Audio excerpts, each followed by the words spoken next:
Please take your seats quickly, ladies and gentlemen. Thank you. Hello, ladies and gentlemen. Welcome to Tennis Weekly with Joel, Kim and Chris. On today's Australian Open semi-finals catch-up. Sinner stuns Djokovic to reach his first slam final. Sabalenka one win from a second title. And Medvedev fights back in 5 for a comeback victory.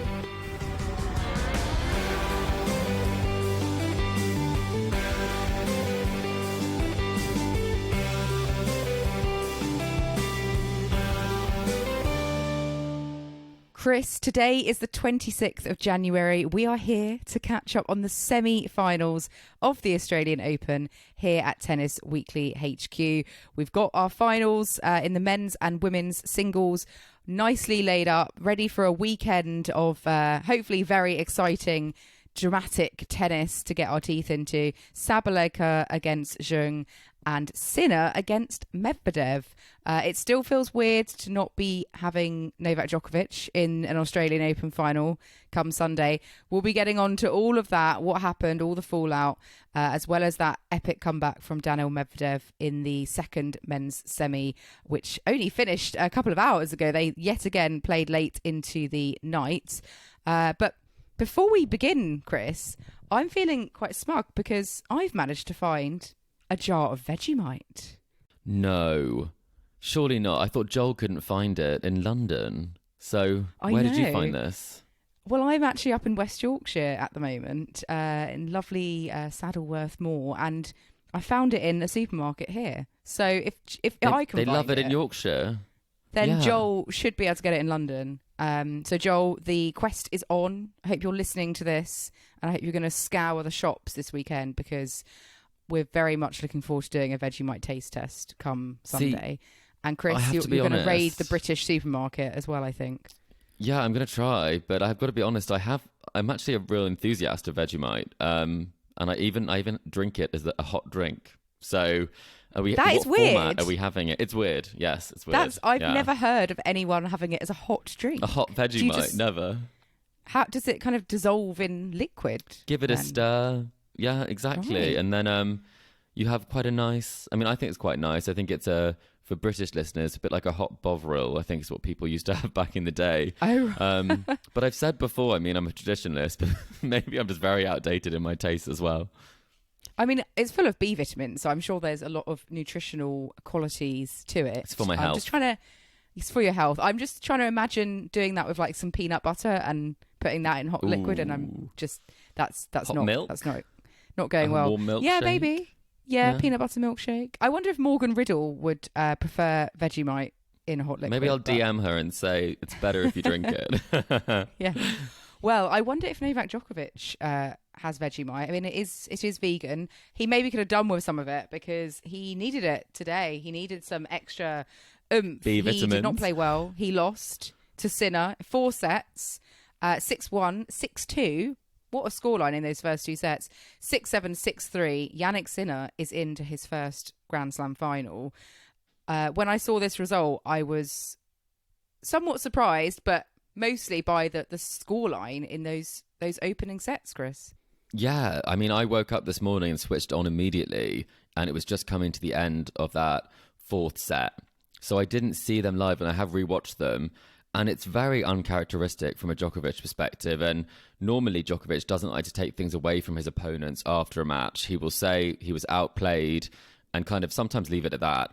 When we've obviously seen he's been struggling physically and hasn't played his best tennis. And this time he really did kind of just lay it out there saying, it was one of the worst Grand Slam matches he's ever played in those first 2 sets. And I mean, you look at the stats from them, Kim, and it's unheard of in terms of what went down there, because previously I think we're seeing him well into the positives when it comes to the winners unforced errors ratio, but I mean he hit 5 winners and 15 unforced errors, which is just it's unheard of, and only 4 unforced errors for Sinner. I mean, you're not going to get it done in that first set.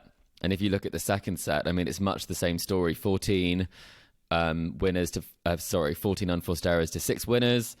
And then Sinner, again, just 4 unforced errors. So Sinner ran a tight ship and Djokovic really was missing. Djokovic was all at sea. Yeah, 54 total unforced errors in the match. And I think the most remarkable statistic, which I think is doing the rounds a lot, people are commenting on it, is the fact that Djokovic did not earn a single break point against Jannik Sinner. And this is the first time in any of his many, many matches at a Grand Slam that he has failed to get a single break point, to even earn one, you know, to even have the chance to break. That is, I think, a shocking statistic. Especially for someone who's considered to be probably one of the best returners that's ever played the game, who has a phenomenal return of serve. That really is surprising. And I guess if it says in a Grand Slam ever, that's even like his first Grand Slams, when he first came onto the tour and might have been playing against like a seeded player as like a 17-year-old or something. So who would have predicted that would happen? That stat would come up, especially kind of in his, you know, his home court in Australia. I mean, a court where he's seen so much success previously. I think it was almost kind of unfathomable before this that someone other than Djokovic would take this, given kind of what's happened previously, given his success. 10 titles. I mean, he'd never lost a semi-final here, I believe, Kim. What do you think about the performance? Was it the unforced errors? Or do you think it was kind of Sinner's superb play? I think it's a combination of the two. You know, we haven't seen the best of Novak Djokovic this tournament. He dropped, you know, a number more sets than he would perhaps usually drop, especially in his opening matches. We thought he'd kind of turned a tide against Adrian Mannarino with that, you know, emphatic win. But I think clearly he hasn't been playing overall his best tennis here. You know, he had those kind of wrist struggles at the United Cup prior to the event. He said he was feeling unwell with a kind of virus at the start of the tournament as well. So he's been below par this tournament. However, you know, I do think you absolutely cannot take away from Jannik Sinner like how he's played this whole tournament. You know, he was being really, really aggressive, serving great, moving Djokovic around the court. And I think above all, his mentality, very calm, very composed. You know, he lost that, you know, he had a match point in the third set and it went to a fourth.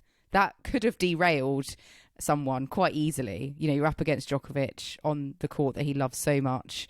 You know, Djokovic has never lost a semi-final here. You know, going into a fourth, he might have been having panic stations, but so impressive the way that he just kind of regrouped, got the job done in four.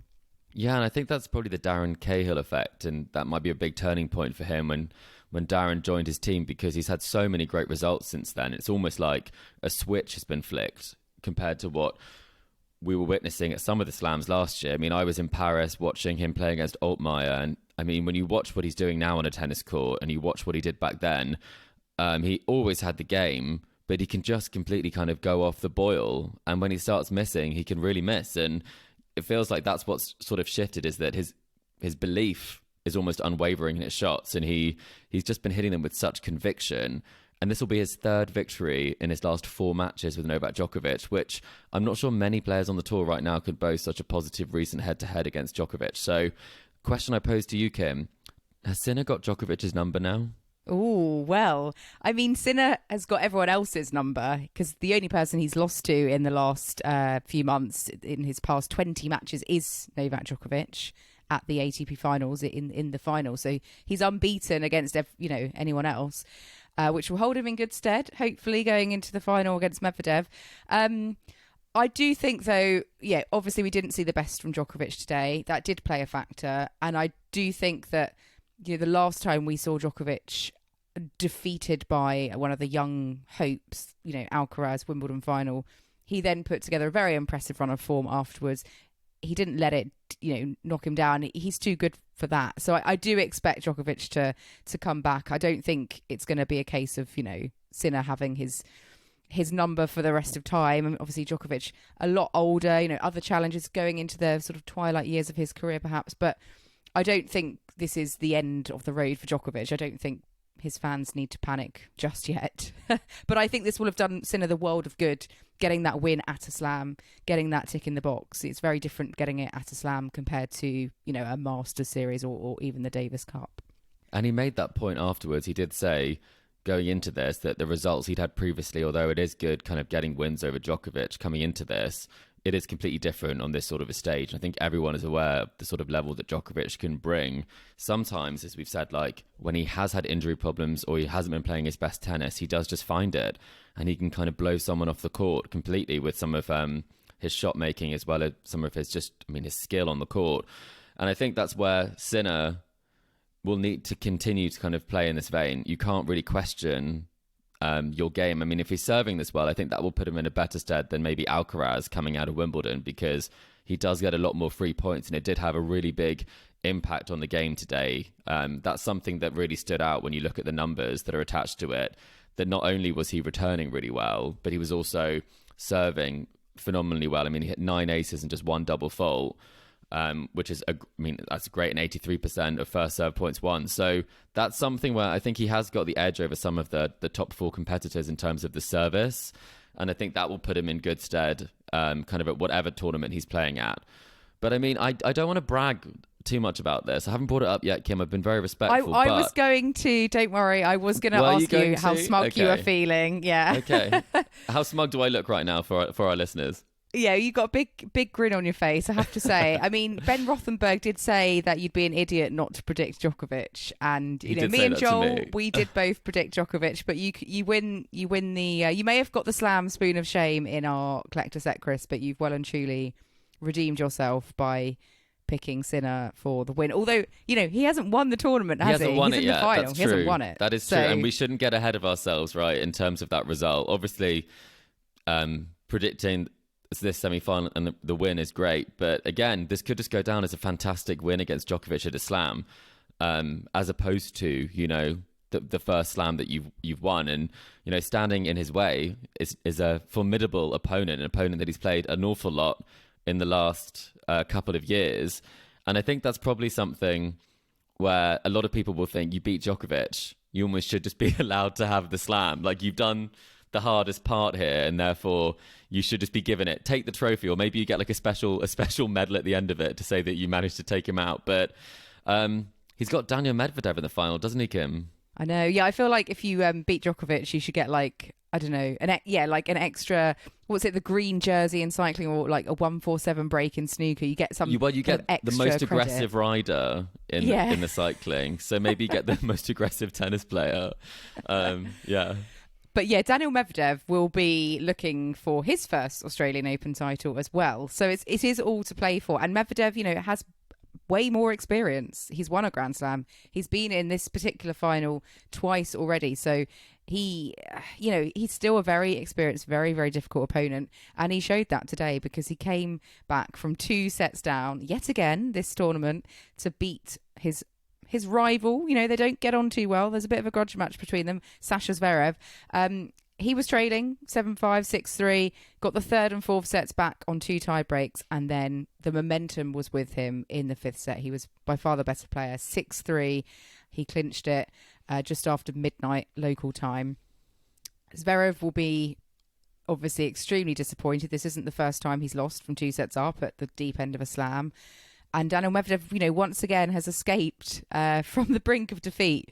We were talking the other day how he had been plotting his flight paths home 2 sets down against Emil Rusevori in the match against Hubert Hurkacz. But here, yet again, he said that he just had to kind of go for it and go all out. He didn't want to have left the court regretting anything. And that's what he did. And he came back yet again. He did. And that's something that he said he's really been working on, is the mental side of tennis. And sometimes he said he kind of had lost those 5 sets previously, those 5-set matches. And this time he said he really wanted to change this and to kind of have even more of a strong mentality. And I think that's something that's so impressive, because he did say that he was actually feeling quite tired after the first 2 sets. He didn't have that much energy at that time. And then he still managed to find a way to come back and turn those tie breaks around. And especially for Zverev, a massive missed opportunity when he had 5-4 in the 4th set tiebreak, and he had 5-4 on his serve. And that's one of those things with the Zverev serve. It is a fantastic weapon, but it should be a fantastic weapon given the height that he has. But he's got to land first serves, and he's really got to make sure that he gets those free points in tie breaks, because when you see someone of his stature, some of the big servers don't often lose tie breaks. And I think at times he does fall foul of that, especially in those big moments and kind of that final set tie break at the US Open final, where it doesn't necessarily think that he has the strongest mentality in these moments. Sure, you could say he has a good record in battling past some of these opponents, but you could also argue that he shouldn't necessarily be taken to a fifth set all the time, or taken to such long matches with the weapon he has to shorten the points. So I think for Medvedev, this was a really big victory and proving to himself that whatever situation he's in, he can come through it. And especially going to the final, if it's about mental strength, he's going to need it, having spent so much time on court in the last kind of 2 weeks. And he'll need that final bit of kind of mental kind of resolution to get himself straight the way through this final. And if it goes long, there's a question there, I think, in terms of the fitness side of things.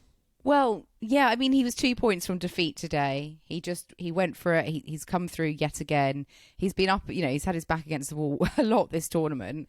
But sometimes that, it could be like one step too far come the final. He said he's been feeling physically, mentally kind of drained and tired, but he still managed to come through. Could he do the same again? If it's going into a long match come Sunday, a long battle, he's had to battle his way through. Sinner's come through a lot more smoothly. Yes, he had, dropped a set to Djokovic today. He was down in that second set tiebreak to Rublev in the quarterfinal, but Medvedev's really had to battle. And actually, if they get into a battle come Sunday, I have a feeling that's going to benefit Daniil. I think, he's got some time to recover. I think he's just going to give it one last shot. And stranger things have happened. I think it makes you more up for the fight. It will come as less of a surprise. And we don't know how Jannik Sinner's going to be in his first Grand Slam final. He's not been there before.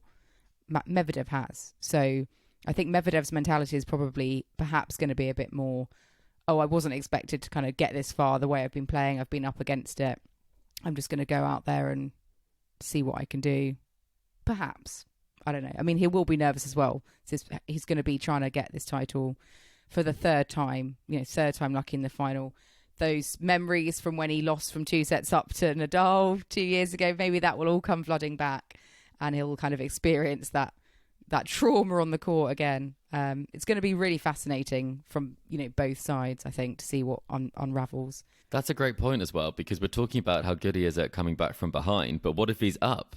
That might also be a difficult position to be in, having kind of been having to be so strong in the moments where he's been behind, and then things are very different when it's kind of laid out in front of you, a bit like what happened with Zverev in this match when, arguably your thoughts can get away from you and you can try and kind of want it too badly and you can get a bit tense at those moments. And I think something that was quite amusing was that someone who was not tense in these moments, obviously Medvedev, it was this shot, I'm not sure if you saw it, Kim, it was at 5-all in the fourth set tiebreak. Zverev slams this serve down and Medvedev did like a slice sort of overhead, like drop shot. And Zverev couldn't reach it, but he was asked afterwards, did he mean to do this? He said, well, I meant to slice it, but I didn't mean it to be a drop shot. And it turned out to be like one of the most important points of the whole match that set up that set point for him. Do you think he was playing it down? Was it luck or was it just a stroke of genius? Probably a bit of both. Well, I don't know. Sometimes these things are just flukes and, luck's on your side. And it's I don't want to say I don't want to use the K word because that's been bandied around quite a bit at the moment after the match. A lot of people thinking that Daniil Medvedev said the word karma at the end of the match, which would be a reference to break point. Well, he said he didn't. So he said that he was talking towards his team. He also said he didn't swear at the French crowd in Paris-Bercy, and I think we all know that he did put the middle finger up there. So we don't know yet if that. Kim. Yeah, we don't know if that shot was luck or genius. He's playing with us. We just don't know. But yeah, two of them don't get on. One of the recent Breakpoint episodes kind of was focusing around their rivalry. Zverev saying that, not very nice things about Medvedev, and mentioning, that he believes in karma. So there's a lot of talk that, perhaps Medvedev was referencing this at the end of the match. But he denies it, but we will see. I mean, they don't get on, so this will not have helped, going forwards. I'm sure Zverev's going to feel quite bitter about this loss. But, at the end of the day, Zverev didn't get the job done when he could. He was 2 sets up. He was 2 points from the win. He had opportunities and he didn't rise to the occasion in that 5th set. So he needs to go away and, give a long, hard look at what he can do to avoid this situation. And obviously, there's a lot of stuff going on with him in the press and the media at the moment with regards to the allegations against him for domestic violence. Like, he is going up in court back in Germany in May with regards to the allegations from his ex-girlfriend about the domestic violence. And he was actually asked about that in press, wasn't he, Chris? Yes, he was. And he gave a very similar answer, a very familiar answer to anyone who has followed this, where he said anyone who has a semi-decent IQ level understands. And that's what he said, and obviously understands what's going on. He hasn't necessarily elaborated on that, but I would kind of argue that maybe the judge who issued the penalty order, who said there was sufficient evidence not to go to trial, probably does have a semi-decent IQ. But semi-decent. In the UK, semi-decent is kind of a good result. So a good IQ, does that mean a not very high IQ? I think that's probably where, we tend to downplay things in the UK in that sense. But either way, I think that's probably not the most respectful response at this time. But we do have a duty to make sure that people are aware of this. There's a lot of talk about it. And that when it comes to what will happen at the end of this whole proceedings is still unclear in terms of whether the ATP will take action. And I think now it's about waiting 5 months to get a verdict, because it's clear that he's not going anywhere, and that it will go to trial, and then there will be a result from that trial. And whether people choose that they'd like the result or they don't, that will be on them. But we are waiting for that for now. Yeah, it's not something that's particularly mentioned in commentary, so you could quite well, watch the tennis and not know about these because it's not something that I guess is brought up comfortably in the middle of the tennis match. But that's scheduled for May. So a lot of people will be thinking, this is karma that Zverev has not got the win today. So we do have Medvedev against Sinner in the final. Medvedev does have a winning head-to-head over Jannik Sinner, 6-3. However, Sinner has won the last 3 matches on the trot, which all fell at the latter end of last year. So they have played quite a bit recently, and Sinner's been getting the job done in all of those matches. Do you think Medvedev can reverse the kind of what seems to be one-way traffic in the recent head-to-head? I think so. I was actually at the final in Vienna, and I did think that they were, of the tennis I've seen recently in recent years, it was the highest level that I'd seen from 2 individuals. It was fantastic watching them play, because Medvedev does have a slightly more defensive game, and then Sinner is just hitting winners for fun. And it made for a highly entertaining final, and it made for a particularly entertaining final when Medvedev stepped up in the court and played aggressive tennis and took some of that time away from Sinner. And I think that's what's going to have to happen if Medvedev is going to get the result, or he would have to hope that Sinner kind of in the moment, in his first final, doesn't necessarily find his form due to nerves. Some of the footwork, that can be something that can go with nerves, and there can be tension in your arm. But you can't rely on that. So I'd say if Medvedev is able to really step up into the court and play aggressive tennis, I think we could be in for maybe a nail-biting 5-setter. But if he doesn't, I do think that Sinner is playing the sort of tennis that could cause a significant problem to anybody. He dismantled Novak Djokovic in 3 of the 4 sets that they played, didn't face a break point. If he serves like that, there's plenty of reason with Medvedev's return position that he might not face another break point. Yeah, it's really tricky. I do think, and I hope that we will get a classic, because based on the match in Vienna, it was a close one. And I think we could very well be on for a fantastic final if they both turn up. And I've just got a funny feeling about Medvedev. I have to say, I'm worried that Sinner's going to have a bit of a... You just don't want me to get the win, letdown. No, honestly, it's not that. I'd be more than happy if Sinner won the title. I do think he's played the best tennis. I think, not just at this tournament, but over the last, 6 months. I think he totally deserves it. But I think Medvedev also battling his way through like this, you can't say he wouldn't deserve it either. So I hope we're on for a fantastic final. But I've just got a funny feeling about Medvedev. I think if it goes long, he's going to marathon man it through again. He's rock solid in those moments. He really is. Yeah. I'm going to go Medvedev in 5 as my prediction. Ooh. I honestly think it could be Sinner in 3. I really do. Ooh, I think we're quite different then, aren't we, on this one? We are. We are today. It makes for an entertaining kind of result here. Like, maybe we'll both be completely wrong and it will be, I don't know, someone will win in 4. In 4, yeah. Well, we'll see what Joel thinks as well. But listeners, what do you think? Let us know on our social media.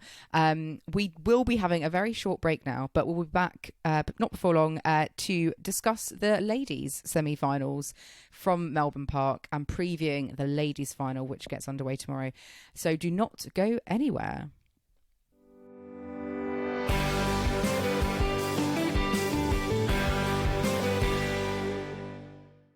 Welcome back to the Tennis Weekly podcast. And now we're going to move on to looking back and reflecting upon the ladies' semi-finals from Thursday, which saw Aryna Sabalenka and Qinwen Zheng make their way through to the final. We have the defending champion up against a first-time finalist. But let's look at how they got there. Aryna Sabalenka defeating Coco Gauff in straight sets, 7-6, 6-4. She's got her revenge, Chris, on the US Open final loss way back in September. And she actually becomes, as a result, the very first player since Serena Williams to have reached back-to-back Australian Open finals. So Serena did it back in 2016 and 2017. Aryna Sabalenka has done the business, and she'll be hoping to do a Victoria Azarenka. Victoria Azarenka being the last player to win back-to-back titles. So, of course, a fellow Belarusian. What do you think of Sabalenka in the final? I mean, what do you think of the match against Gauff? Do you think, based on what you saw from her, she's still looking on for the win come tomorrow? I mean, you would probably have to think she's definitely the favourite based on the fact that she hasn't lost a set so far. She's just been playing some unbelievable tennis. She did come very close, though, to losing a set. She did go up, and it looked like it would be a pretty straightforward first set before Coco Gauff actually broke back and got to level terms before she did kind of lose that first set. And there was, I think, a couple of points away from losing it. So there was a bit of a test there, but she did come through it. And that's kind of all the more reason, to think that this was probably a great match for her and a great test for her going into the final. On Coco Gauff, I thought this was quite interesting because at the time I really did defend her when she won the US Open, because I think it was Mats Wilander that said, kind of the first thing he said was that she didn't play well. It didn't hit the forehand well, didn't play that well in that victory. And I think it's that whole point with this debate we talked about on the previous podcast of winning ugly. And so she said she actually played a lot better at this. She didn't play, obviously, well in her last match, but she compared it to the last time she played Sabalenka. And she said that she played better in this match, even though she lost, than she did in that US Open final. And the stats also support that. She was in the positive. She was +2 winners to unforced errors in the match that she played against Sabalenka. But the big difference was the unforced errors, where she actually hit 19 unforced errors in that US Open final to 13 winners. So she was in a positive difference there in Australia versus US Open. So she took the positives from it. And I think there are a lot of positives for Sabalenka in terms of putting that US Open result behind her, where she wasn't able to kind of come through some of those clutch moments. So in every test she's faced, she's sailed through, Kim. So I would have to say, and I'm sure you'll agree, that she is definitely the favourite going into the final. Yeah, I think so. And, Coco Gauff wasn't at her best, even though she felt, she was playing a higher level than that US Open final. She wasn't at her best in this semi. Her first serve percentage was right down, a lot of double faults. She did actually have, she was 2 points away from getting that first set. Sabalenka came through quite an up and down first set. But I think, she had, I think, her toughest test to date. But she's come through, has Sabalenka. And I feel like overall, she's been the best player that we've seen on the women's side this tournament. And it does look likely on, according to the form book and on paper, that she will get the win in the final. And I think, she's dispatched, a Grand Slam champion in Coco Gauff in this semi-final. And, she will actually be up to number 2 in the world as well, regardless of whether she wins her second Grand Slam title tomorrow. She's up to number 2 in the rankings. And it is very impressive. I was going to say, obviously, the fact that she has made so many semi-finals in a row, and now she's made another final, which is hugely impressive. But we kind of put this question to our listeners as well on Twitter in terms of the fact that Sabalenka is someone that we've talked about so much in terms of how good she is. And if she is someone who doesn't win more slams, it's almost a crime because her abilities on the tennis court are there. She's one of the biggest hitters of all time, I would say, in terms of how hard she can strike the ball. But as you say, like number 2 in the world after putting together so many semi-finals consistently across the whole of last year's season. What is it, Kim, that you'd say has stopped her from picking up more Grand Slams since she picked up that first title last year? Yeah. Just to clarify, she is currently number 2, but this is like solidified it because obviously Coco Gauff could well have the winner of that match, that ranking. So yeah, just to clarify, because listeners, she is number 2 already, but just obviously that won't be taken away from her. She'll be looking to defend all her points. Yeah, I mean, she's obviously been like miss consistency over the last 6 Grand Slams or so. Long may it continue, because she's clearly shown that she can do it on all surfaces.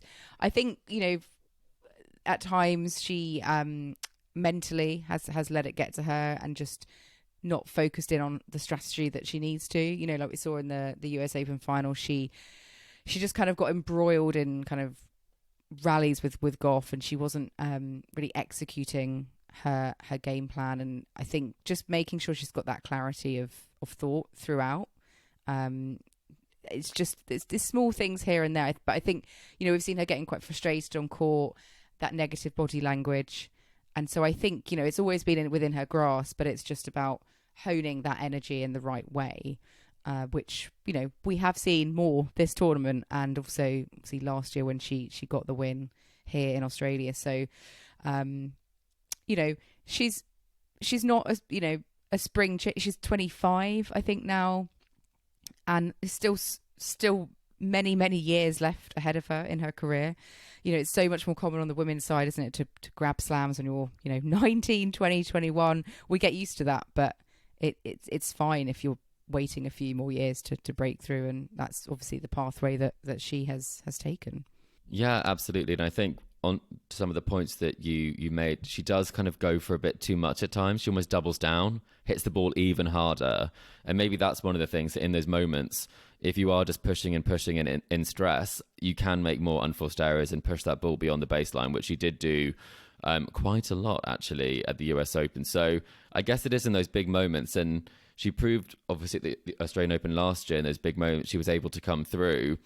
But if a match gets very close, and being such an overwhelming favourite going into the final, obviously against Gauff, you'd say she had a point to prove and she might not necessarily have been the favourite for that match.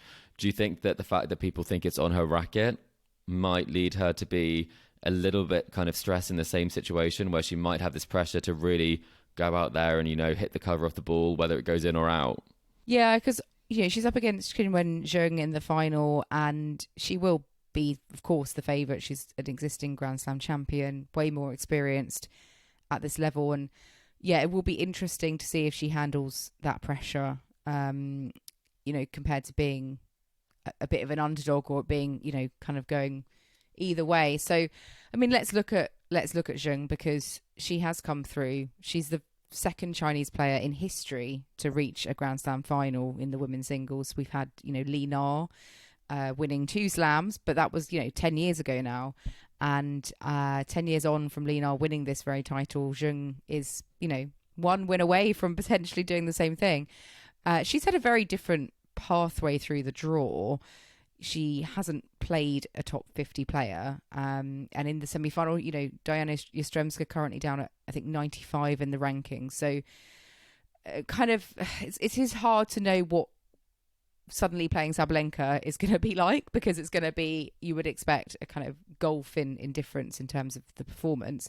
But let's have a look at what we saw against Yastremska. It was a straight sets victory for Zheng, 6-4, 6-4. Again, it was a bit kind of up and down. Yastremska went, I think, an early break up, had points for 3-love, and then Zheng kind of just got rid of those kind of early kind of troubles and managed to again play her way more into the match, like she did in the quarter against Kalinskaya. And from there we saw kind of her unroll her game and that strong serve that we've seen from her. But is that going to be enough against Sabalenka? Based on what you saw in the semis, Chris, from Zheng, do you think she's got enough weapons up her sleeve to trouble Sabalenka?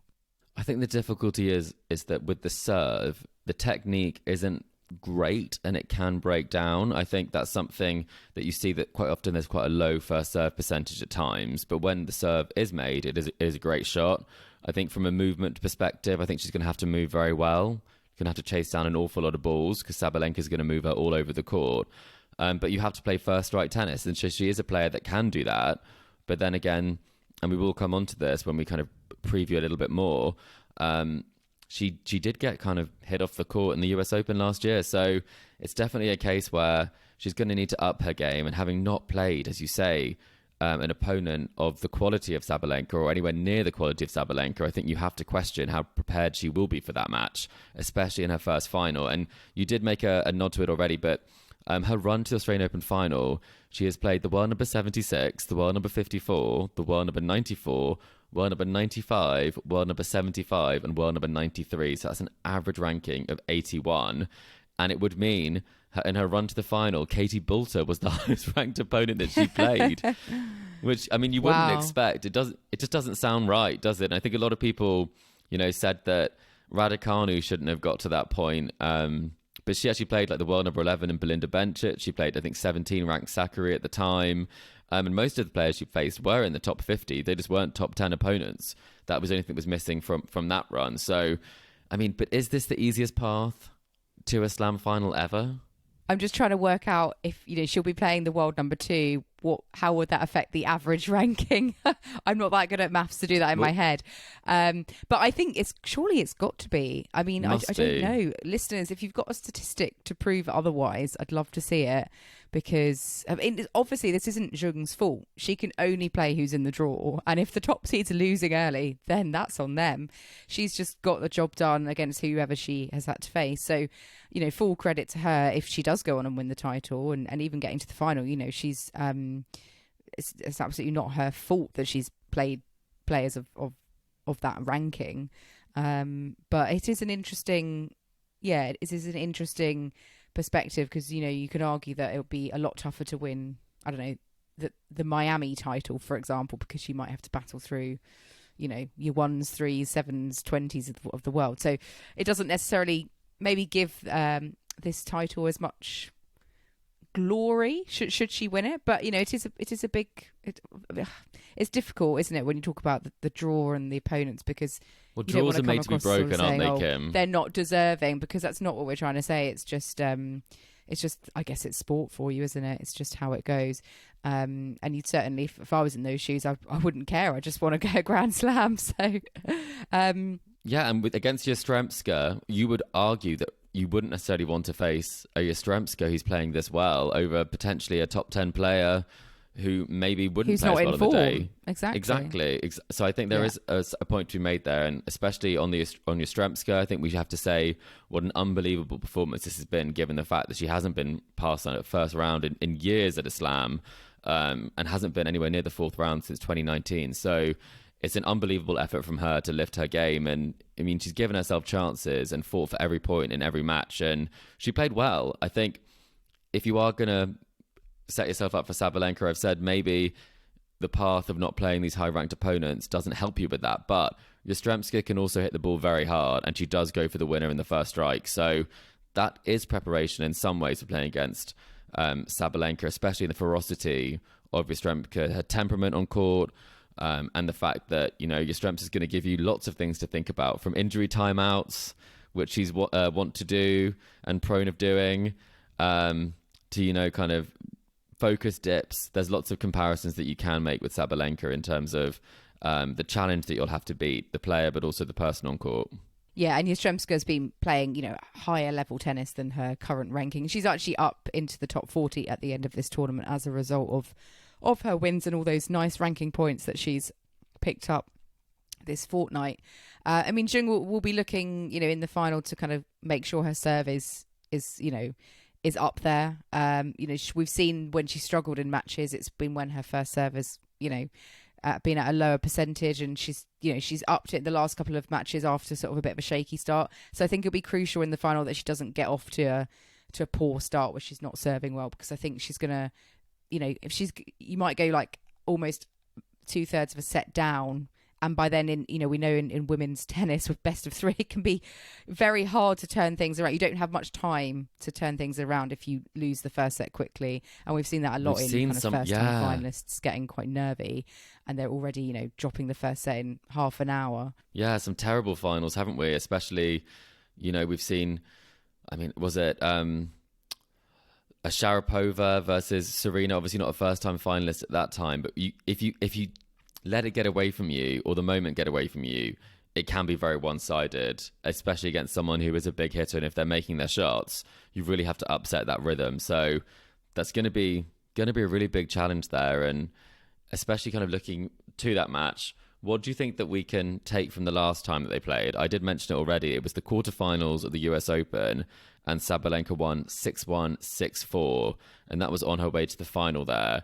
That was a pretty straightforward result, and a result that not all of us were expecting at the time to be straightforward, with Zheng kind of looking to be a player who was moving up into the world's top 15 and playing well in that tournament. She knocked out some great players en route to that quarterfinal. But what do you think that we can take from that, and will that have an impact on this final? I think, Sabalenka obviously has played her. She kind of knows her game. She knows what to expect. So it's not a complete surprise, because, Zheng is a young player. This time 2 years ago, she was making her slam debut here. So there's still a lot of players out there who will never have played her. And that can, be a surprise when you play someone for the first time. So at least Sabalenka knows she's got a solid win over her at a slam recently. I think that would be a good confidence boost. But, Zheng has certainly developed since then. She did win the Most Improved Player of the Year award for the WTA Awards last year. She picked up her first 2 career titles. That last year was very much her breakout season. So going into the start of this year, it's a fresh year on tour. She's going to be an improved player from that experience at the US Open. That was her first time at that stage. So she's got that in her, her experience bag now. But I do think Sabalenka, she's got obviously that previous win. She is she's had this experience at slam level before. She's won this tournament. She knows what it takes. I do still think, even if Sabalenka gets a bit nervy with the expectation, she has actually lost 4 of her last 5 finals, has Sabalenka. So clearly there's a bit of an issue getting the final job done. But I do think that she will have enough to get over the finish line against Zheng. And I think it's probably in straight sets as well. Yeah, I'm probably going to have to agree with you there. I think I haven't seen the same level of tennis from Zheng in this tournament so far, and I think that Sabalenka has just played at a level that's been kind of poles apart from pretty much every player in the draw, except obviously in that sort of first set against Coco Gauff. I think whatever happens, it's going to be straight sets. I think with these players, it will depend on who is serving and playing really well. But then you never know. You honestly never know, especially if we talk about some women's game. It can run away from you, but it can also do it either way. And I think that, say, for instance, Zheng comes out there and she's like, this is my moment. And sometimes players do seize the moment. And I think that could really shock Sabalenka, and that could really derail her as well. So I'm going to say Sabalenka in 2 as well, because I think that is, to borrow the phrase, you'd be an idiot not to think Sabalenka would win this. But at the same time, I'm saying I can see her not winning it as well. So hedging my bets, but Sabalenka in 2. I'm also just wondering, 10 years ago, Li Na won this title and Stan Wawrinka won the men's. So it was someone that wasn't Novak Djokovic winning the men's, and or Rafa or Federer. So maybe we're on for a Chinese winner and someone that's not Djokovic. Maybe it happens every 10 years. I'm just saying. Well, that could be. It could be another prophecy, Kim. And also, I was going to quiz you on something, actually. This isn't directly related to the women's side of things, but I saw that could you tell me, this is a trivia question, the last players who contested an Australian Open final that did not have Novak Djokovic, Rafael Nadal or Roger Federer in? I think I can, because I've seen it in the news, I think, Chris. Marat Safin and Leighton Hewett, was it 2004? It is. 3? 2005, but yes. 2005. Oh, Very There we impressive. It was go. 4 sets, and yeah, Safin picked up the Australian Open title. So I just thought that was also quite interesting to think that it's been that long. I mean, as someone said, Alcaraz was under 2 years old at the time. So that is a bit scary, and it's scary to think as well, that when Nali won the title, that was 10 years ago now. And she's been kind of all around the Australian Open this year, playing the legends with Hanchikova. And it's just great to see that if the story is there, I'm sure that she's hung around for it and she'll be cheering her on from the sidelines. Yeah, absolutely. Well, one final that we've already had happen has been the mixed doubles final. This was a very close one. Went down to the wire. Champions tiebreak. 11-9 it was to Su Wei-Shea and Jan Zielinski. So they beat Neil Skupski and Desiree Krojcik. So Britain's Neil Skupski just missing out on the mixed doubles title. But Su Wei-Shea picking up another slam, but actually her first mixed doubles Grand Slam title. So she's got a few in the trophy cabinet for the women's doubles already. She'll be playing for that title on Sunday, but she's finally got her first mixed doubles title, which is nice. And yeah, very pleasing for her, although sad for British fans. Yeah, I mean, it's unbelievable that she hadn't won a mixed doubles. I had to check that. But I mean, since she's returned, I mean, she's 38 years old. She won Roland Garros last year. She won Wimbledon. And now she's picked up the mixed doubles at the Australian Open. So we're talking about age just being a number. Well, number one, Djokovic is in his sort of mid to late 30s. Bopana, number one, in his 40s. And then if she does seal the victory in the women's doubles, she'll be up to number 2 again, because Mertens actually played some tournaments last year with Storm Hunter. So they have swapped that partnership. But it just shows you, there's something about experience that really pays off in these situations. Yeah, absolutely. And experience has proven its worth as well with the wheelchair doubles, because Alfie Hewett and Gordon Reid, a British pair, have also won their 5th Australian Open men's wheelchair doubles title in a row. So fantastic from them. They beat Takuya Miki and Takito Oda straight sets in the final. And I think Hewett is also bidding for the singles as well tomorrow. He's playing Oda in that. So hopefully he will be able to get both titles. And Andy Lapthorne, also British player in the quad wheelchair, him and American teammate David Wagner, they won the quad final. So we do have some British success down under.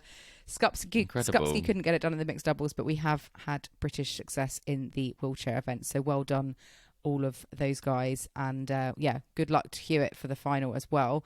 But that brings us to a close for today.